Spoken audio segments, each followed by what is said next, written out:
जय गौर श्री राधा रमन विजयते जय जय की जय जय सद्गुरुदेव भगवान की जय। गुरु कृपा ही केवलम। गुरु पूर्णिमा आसছে সামনে সামনে না সামনে কি বলছো কালকে গুরু পূর্ণিমা। যেই গুরু কৃপায় আজকে আমি এই রমনজির তিলক মাথায় ধারণ করতে পারি, যেই গুরু কৃপায় আমি রমনজির নাম নিতে পারি, তাকে কালকে একটু শ্রদ্ধা জানানোর দিন। গুরুকে সবসময় আমরা শ্রদ্ধা জানাই, যেমন বাবা মাকে প্রত্যেক দিনই ভালোবাসি, তবুও বলতে হয় না হ্যাপি মাদার্স ডে করি একটু স্পেশাল ফিল করার জন্য, সেমনি গুরু পূর্ণিমাটা। এই গুরু পূর্ণিমার দিন আমরা আমাদের সব গুরুকেই শ্রদ্ধা জানাবো, সে শিক্ষা গুরু হোক, দীক্ষা গুরু হোক, বা জীবনে চলার পথে যে কোনো গুরু হোক। গুরুকে তোমার দীক্ষা গুরুকে হবেন, যিনি তোমার দায়িত্ব নিয়ে তোমার হাত পরমেশ্বরের হাতে দেবেন। কে বা তোমার হাত পরমেশ্বরের হাতে দিতে পারেন?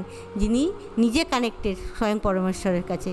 সেই আমার গুরুদেবের দুটো হাত যখন রমনজিকে ধরেছিল, আমি ভেবেছিলাম এই দুটো হাত আমার মাথায় থাকবে। আমি খুবই কৃপা প্রাপ্তি, আমার গুরু কৃপা খুবই, যে আজকে ওনার কারণে আমি এতভাবে সুন্দরভাবে উপলব্ধি করতে পারি আমার রমনজিকে, আমার রাধারমনকে, আমার বৃন্দাবন চন্দ্রকে, আমার বিশ্বভানু দুলারীকে। আজকে উনি না থাকলে আমি হয়তো এই পথে থাকতেই পারতাম না, তাই না? তো তোমরা বাড়িতে কীভাবে গুরু পূর্ণিমা পালন করবে অবশ্যই জানাবে। আমি একটা কাজ করেছি জানো, খুব লাকিলি গুরুদেব আমাকে কৃপা করে তার দুটো চরণ পাদুকা দিয়েছে। সব অনুষ্ঠানে তো উনি আসতে পারবেন না, যদিও এতদিন পর্যন্ত যা অনুষ্ঠান করেছে রমনজি কৃপায় আমার গুরুদেব আমার সঙ্গে ছিলেন। আমি তো মনে করি আমার সচল রমনজি আমার সঙ্গে ছিলেন। তো তবু কিন্তু কখনো যদি না পারি, সেই জন্য আমি পাদুকা দুটো রেখেছি, সেই পাদুকা পূজন করব আমরা।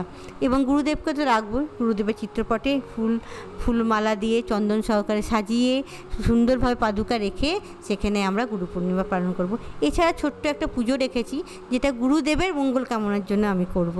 উনি তো সবসময় মঙ্গল কামনার জন্য আমাদের জন্য কিছু না কিছু করছেন, তো আমাদেরও দায়িত্ব তিনার মঙ্গল কামনার জন্য কিছু করার।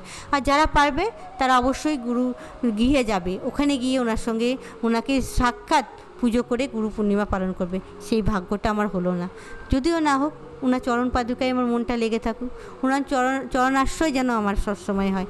এই পাদুকার মধ্যে আমরা ওনাকে খুঁজে পাবো। তো যাই হোক, ওনার সামনে যখন যেতে পারলাম না, নাই বা যেতে পারি, এই পাদুকা দিয়ে সে মাথায় আমার কাছে থাকে, এবং এটাকেই আমরা পুজো করব। তোমরা কিভাবে গুরু পূর্ণিমা পালন করলে অবশ্যই আমাকে জানাবে। তোমাদের কেমন লাগলো আমাদের এই ভিডিওটা, বা তোমাদের মনে কীরকম আছে গুরু নিয়ে ফিলিং, সেটাও আমাকে জানাবে। কেন গুরু কৃপাই কেবলম, গুরুদেব না ছাড়া আমরা কিচ্ছু না, তাই না?